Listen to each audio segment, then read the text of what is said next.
Tenemos entrevistas, lo habíamos señalado y hoy tengo el gusto de saludar pues a quien ya nos acompaña en los estudios, el ministro de Trabajo, Héctor Hinojosa. ¿Cómo está, ministro? Bienvenido, buenas noches. Buenas noches, muchas gracias. Ministro, es un gusto y la verdad vamos a abordar algunos temas que esta jornada pues han sido muy importantes, han marcado jornadas, si lo decimos de esta forma.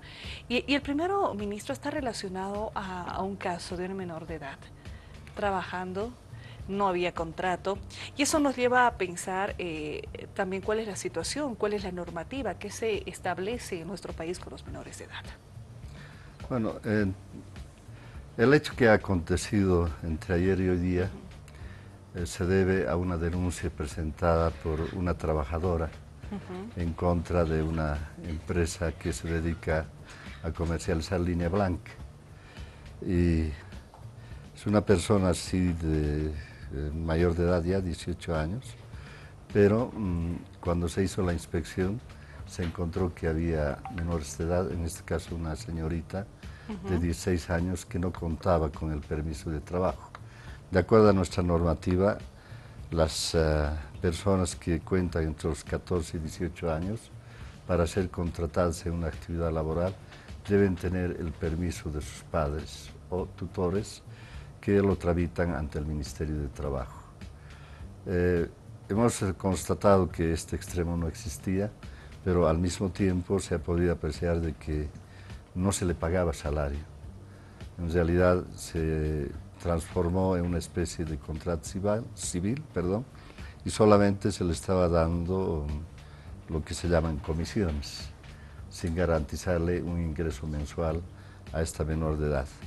Entonces esta situación ha sido llevada a la Defensoría. Actualmente la señorita está siendo protegida por la Defensoría y el Ministerio ha tomado ya las acciones que corresponden, uno desde el punto de vista laboral y desde el punto de vista penal, denunciar a las personas que en este caso han cometido no solamente faltas a la norma laboral, sino también han rayado en el tema de trata y tráfico de personas. Ministro, parece que no le estamos dando la relevancia cuando hablábamos de este tipo de situaciones. Y es que lo decía al inicio, existe una norma en nuestro país que específicamente habla de los menores de edad cuando ellos empiezan a trabajar, pero hay consideraciones para ellos y podemos ir señalando también aquello, ministro. Claro, mire, nosotros hemos recibido una herencia muy pesada del pasado, una política económica que destruyó no solamente el aparato productivo, sino también tocó lo que es más sagrado para la sociedad, que es la familia. Hubo una especie de disgregación de la familia en la época neoliberal. Eso hizo que se incorporaran las mujeres y sobre todo los niños y niñas a la actividad laboral. Entonces se tenía una población superior a los 800.000 personas que rayaban en lo que se puede llamar actividades laborales con riesgo para menores de edad. Cuando se estaba elaborando la Constitución Política del Estado, los niños trabajadores y adolescentes se han organizado para solicitar que se normara la actividad de los niños trabajadores. Entonces, cuando se estaba aprobando el Código Niño y Niña, se introdujo un elemento en el cual se autorizaba el trabajo de los niños, a petición de ellos, además organizados, desde los 10 años. Pero de manera excepcional, es decir, en aquellas actividades que no corriera ningún riesgo a la salud de los niños, que no tuviera ningún tipo de peligro, pero que además no justificara la ausencia de ellos en la educación. Esta situación actualmente todavía persiste, aunque por los últimos datos que nos ha otorgado un censo, el número de niños trabajadores en esa situación ha descendido bruscamente. Se calcula que aproximadamente unos 67.000 a 70.000 niños que todavía están en esa situación. Pero hemos avanzado, es decir, se ha eliminado de gran manera. Ahora bien, para que los niños de 10 a 14 años puedan incorporarse a una actividad donde exista relación obrero-patronal, tienen que solicitar y otorgar el permiso las defensorías las defensorías de la niñez, que dependen de los gobiernos municipales. Y cuando tienen la edad de 14 a 18 años, el que otorga el permiso correspondiente es el Ministerio de Trabajo, porque tiene que velar, digamos, ya por el cumplimiento de las normas. En ese sentido, el gobierno ha estado haciendo esfuerzos por desarrollar una política integral para erradicar el trabajo infantil, sobre todo en situaciones de riesgo. Es una acción interministerial, porque interviene el Ministerio de Justicia, el Ministerio de Educación, Ministerio de Gobierno, obviamente el Ministerio de Trabajo y otras áreas que van creando condiciones cada vez mayores para reducir y en lo posterior eliminar el trabajo infantil en estas situaciones. Ministro, quiero precisar algunos de los puntos que usted señalaba. El primero dice, cuando estamos hablando de menores de edad hasta los 12 años, es la Defensoría. Sí, de 10 a 14 años la Defensoría. De 10 a 14 años. Sí, que es la que autoriza a petición de los padres. O sea, el papá nomás no puede decir, yo voy a dejarle a mi hija en determinada tienda trabajando y que me ayude, colabore, y a veces cobra, ¿no? Eso. Exactamente. No es así. No es así. Tiene que autorizar la Defensoría y la Defensoría tiene que constatar que existen condiciones adecuadas para que el niño esté trabajando y no esté en riesgo su salud. Y además que el esfuerzo que va a realizar corresponde a la edad que tiene y que no le va a perjudicar a la asistencia a la escuela. ¿Se ve también las horas laborales en el caso de los menores? Exactamente. Pero además tiene que ser no solo una actividad laboral, sino que el empleador tiene que comprometerse a otorgarle una capacitación en el área que corresponde, es decir, es un trabajo también de aprendizaje al mismo tiempo. En el caso de los adolescentes ya de 14 hasta los jóvenes hasta los 18 años, ahí interviene el ministerio, decía. Interviene el Ministerio de Trabajo y... ¿Qué verifica en este caso? Tiene que autorizar un contrato de trabajo, que también está solicitado por los padres de familia o tutores. Y tienen que justificarse también que no está realizando un trabajo riesgoso y garantizar también su asistencia a un colegio o escuela. Entonces el patrón tiene que otorgarle las horas suficientes como de permiso para que pueda asistir a sus actividades educativas. Cuando hablamos de trabajo riesgoso, ¿de qué estamos hablando, ministro? Para poner algunos ejemplos. No pueden trabajar, por ejemplo, en centros, en actividades mineras, en actividades donde exista peligros por utilización de material tóxico o en actividades pesadas que puede poner en riesgo su peligro, en riesgo su vida, por ejemplo, en construcciones, en altura, etc. Entonces tiene que ser en actividades donde el niño pueda realizar protegido, digamos, su labor. Y entonces son actividades además propias de su edad. ¿Corre el tema del suelo? ¿Se verifica cuánto se paga a un menor de edad, ministro? Bueno, mire, nosotros estamos realizando inspecciones no solamente en las ciudades, sino también fuera de las ciudades, porque normalmente encontramos niños trabajadores en la actividad agrícola, en las actividades vinculadas, por ejemplo, a la explotación de la castaña, de la caña de azúcar, donde está prohibido. Entonces, nosotros verificamos si existen o no hay niños trabajadores. En algunos casos hemos podido lograr, podríamos decir, acuerdos con los patrones de que no va a haber actividad de niños. Eso es, por ejemplo, con los ingenios azucareros, que se han comprometido a no contratar de ningún modo a niños trabajadores. Eso les ha permitido otorgar una especie de lo que nosotros llamamos el triple sello, en el que no existe la presencia de niños trabajadores en esa actividad productiva. Luego colocamos las oficinas móviles de trabajo. Hay algunos lugares del país que no tienen, por el número, digamos, de empresas, etcétera, una oficina permanente del ministerio, pero estamos desarrollando oficinas móviles que de periodo en periodo van por todo lugar y lo hacemos además en actividades conjuntas con el Ministerio de Gobierno muchas veces, otras veces con las alcaldías, de tal modo que existan inspecciones a los lugares de trabajo.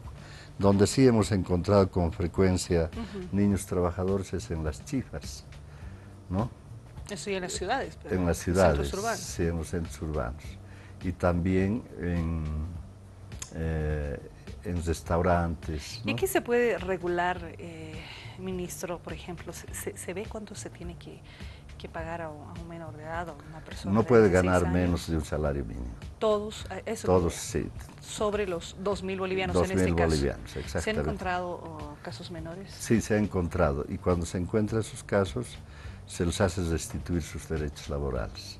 Es decir, se tiene que pagar el salario mínimo y los beneficios que le corresponden al niño trabajador, porque se supone que el empleador, al momento de haber asumido esa responsabilidad, lo asume con el cumplimiento de la norma laboral.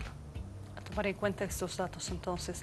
En este caso, ministro, por ejemplo, para ir citando, ¿no?, la menor de edad de 16 años, que no percibía un sueldo, tendría que haber percibido un sueldo, solo comisión, y bueno, ¿qué procede legalmente? ¿Qué se hace? ¿Cómo interviene también el ministerio? Bueno, primero el ministerio ha intervenido poniendo en evidencia de que no existe un contrato de trabajo, segundo, de que no existe salario, y tercero, que eso raya con un delito que no es de carácter laboral, sino que de carácter penal.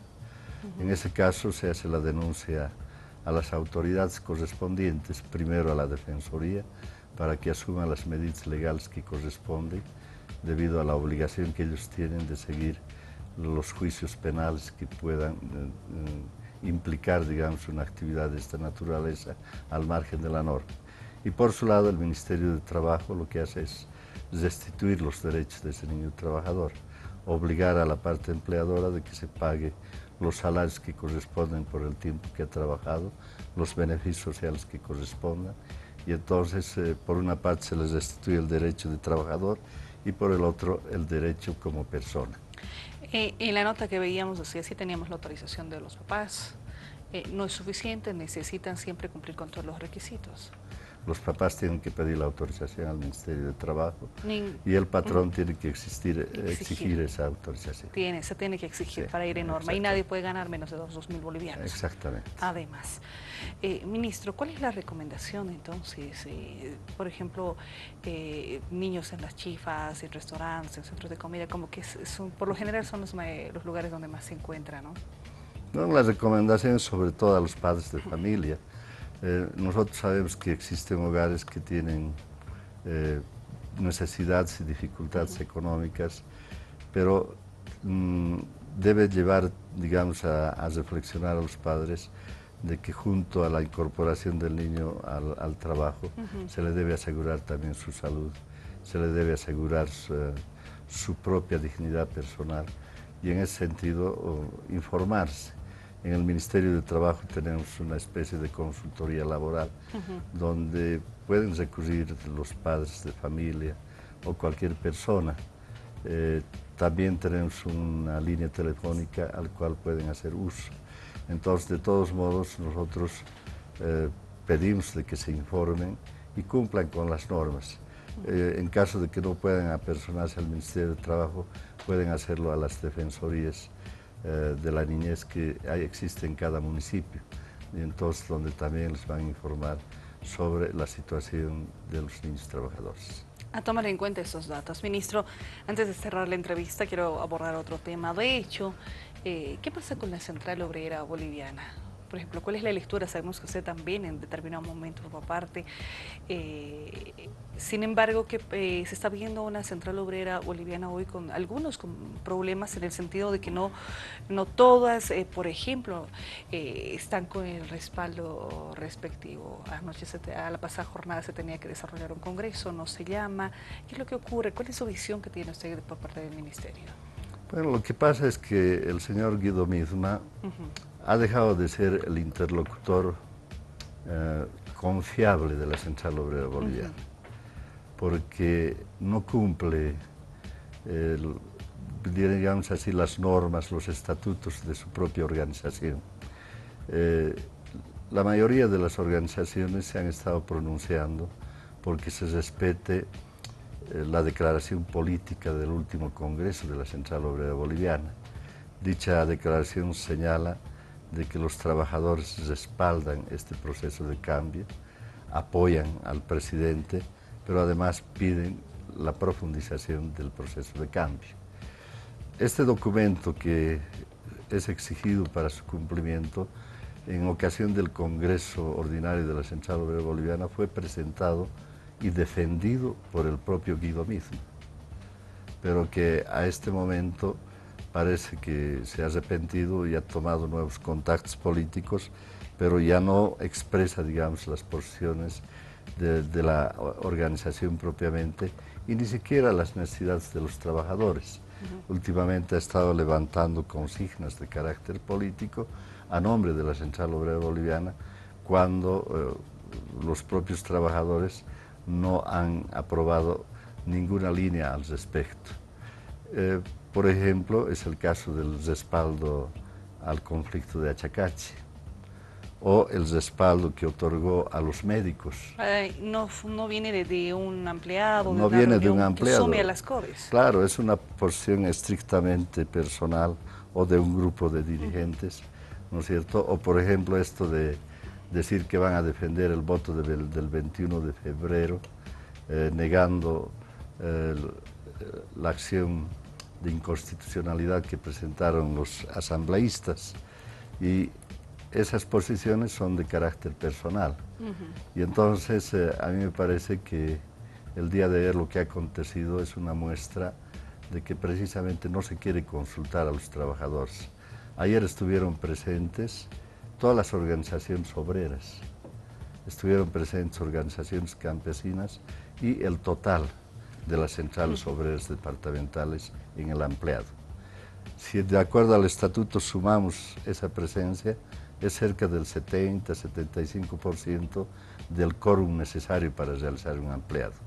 Pero me parece que el señor Guido misma trató de evadir el debate político precisamente. Si él quiere cambiar de línea de la Central Obrera Boliviana, lo que tiene que hacer es convocar a un congreso y hacer aprobar su propuesta política.